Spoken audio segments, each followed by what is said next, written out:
Welcome back to On Air B&B Football with Bryce today. Today I'm coming with you with week 3 of the college football top 12 teams in 12 minutes. Before we get into that, please make sure to like, subscribe, do all that good stuff. Whether you're watching on YouTube, listening on Spotify, whatever you're doing to show some love there. Please help us reach our goal, get into some stadiums. We'd love to get out to some college stadiums, especially later in this season. We want to be able to talk to some players and coaches as well. With that being said, let's get into it. So at 12, we got Utah Utes moving down a little bit. They're at 12. Had them a little bit higher last week. The reason why I have him coming down is Cam Rising is hurt now. He has a hand injury. He's going to be out this week against Utah State. So, with that being said, I'm a little interested. I don't know who they're going to be starting at quarterback. They haven't really said yet. But they had a kind of like Baylor is a conference opponent, so I wasn't expecting maybe a blowout like some people were expecting. It was a 23-12 win at home, but it wasn't like a dominant Utah win a top 12 team should have against an unranked Baylor team that isn't as good as it is in recent years. The only reason why they pulled ahead of that game too was they had that blocked field goal return for a touchdown by Teo Johnson. But yeah, I got Utah at 12, moving down a little bit. At 11, I got USC. They won at home, statement win against Utah State. It wasn't, Utah State is at Utah this week. They don't have a very easy schedule, but yeah, USC didn't do anything crazy. Miller Moss was decent, 21 of 30 for 229 and one touchdown. The ground game though is where they thrived. Marks and Joyner were very big in the run game. Both they combined for about 190 yards total. They averaged around 8 yards per carry total, and then 3 touchdowns. And then they also had 2 other rush touchdowns by Peterson and Maiva. Moving to number 10, I got Miami. So I want to move Miami up a little bit more. I really like Cameron Ward. I really like what he's doing. He's, like I said in the previous video, I think he's going to be a Heisman candidate by the end of this year. Uh, they had Florida A&M last week, 156-9 at home. Wasn't it's wasn't a hard opponent for them, like going into Florida at the Swamp and making a statement win in week 1, but still a very solid win. They have Ball State at home this week, but I look for them to keep on rolling, and I want to move them up in later rankings. But for now, they're going to stay at 10. At 9, I got Penn State. So they moved down from 8 to 9. They had Bowling Green. Bowling Green was beating them at halftime.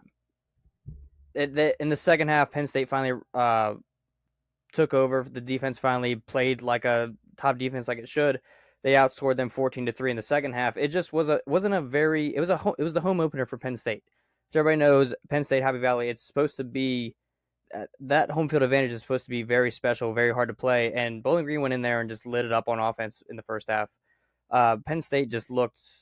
They didn't look like a top team last week, but they got a bye this week. Maybe hopefully to regroup, and then coming out of that, they got Kent State at home. So I'm looking for them to bounce back, make a statement win against Kent State next week. But as for now, they're going to stick at 9, drop a spot for that win against Bowling Green. At 8, I got Missouri. So they had a 38-0 win against Buffalo. Got off to a slow start in the first quarter, then picked it up in the second quarter, scoring 21 points in that second quarter.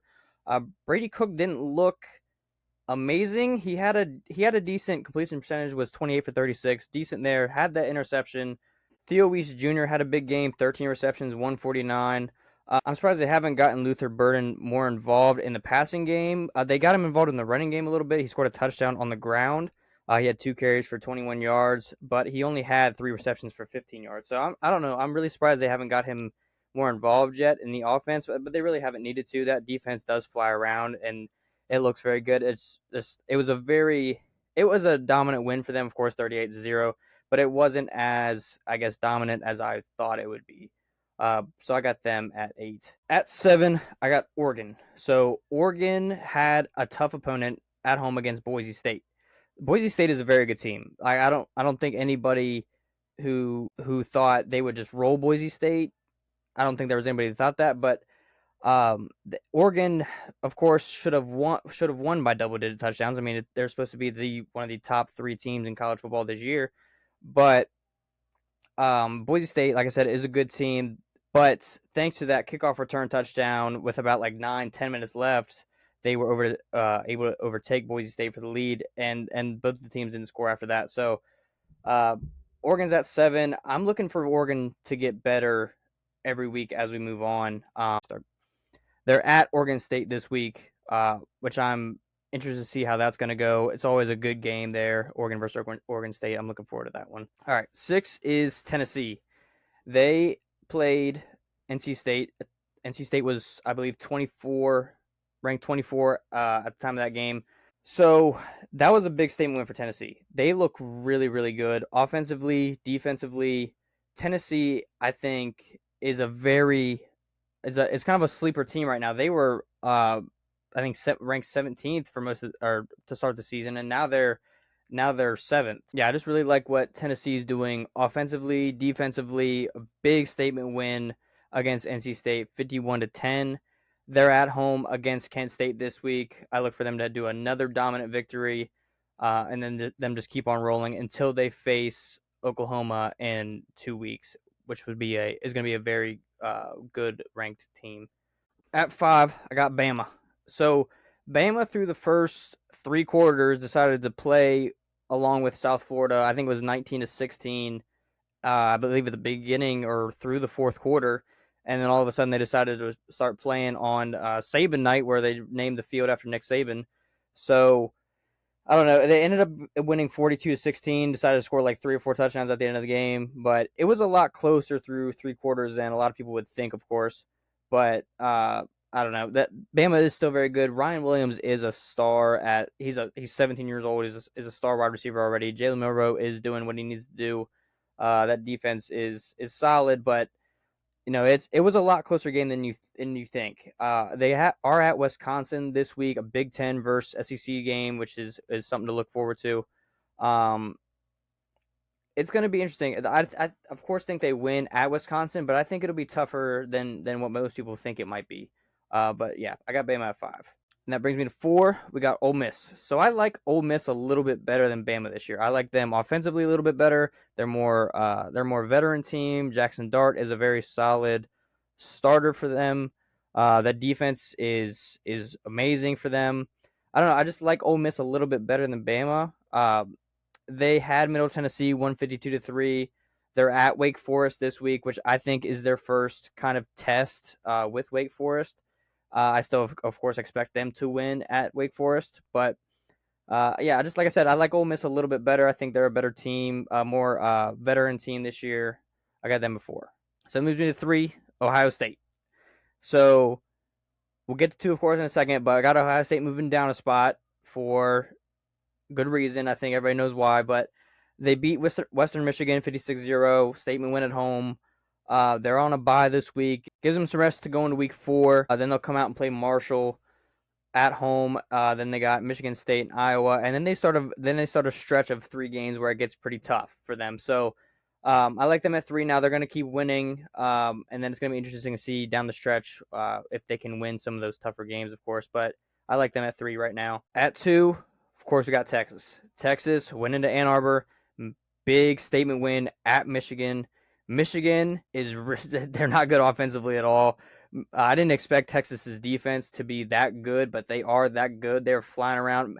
Like I said, Michigan's offense isn't great. They're not, but Michigan has always been able to run the ball. They couldn't run the ball. Donovan Edwards was basically invisible for the game. They had him out the entire second half too, basically because they just couldn't move the ball anyway. But I don't know. Just they went into Ann Arbor, statement win in one of the best college football stadiums in the country. They have UTSA this week. Should be a blowout, I'm thinking. But Texas at 2. They had the biggest statement win, I think, by far this season in college football, and they got some tougher tests down the road. But so far they're looking like a top team. But that brings me to the top team. It's Georgia. They beat Tennessee Tech 48-3. Was a little bit of a slow start for them. Of course, you don't think Georgia's ever going to lose that game, and of course they were in control of that entire game. But I don't know. It was a little bit interesting to see them struggle more in the first half, just to put some points on the board. But like I said, they took care of business, 148-3.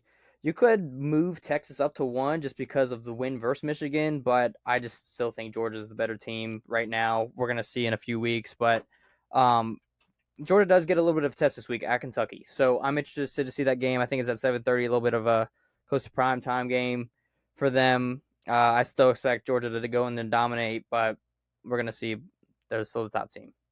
But yeah, that brings me to the end of the list. That's the college football top 12 teams in 12 minutes. Thank you all for watching. Thank you for listening, whether it's on YouTube or Spotify. Make sure you like the video, subscribe, do all that good stuff, and just please help us reach our goal where we want to get to stadiums, talk to you, the fans, players, coaches, all that good stuff. But yeah, thank you all for watching, and see y'all next week.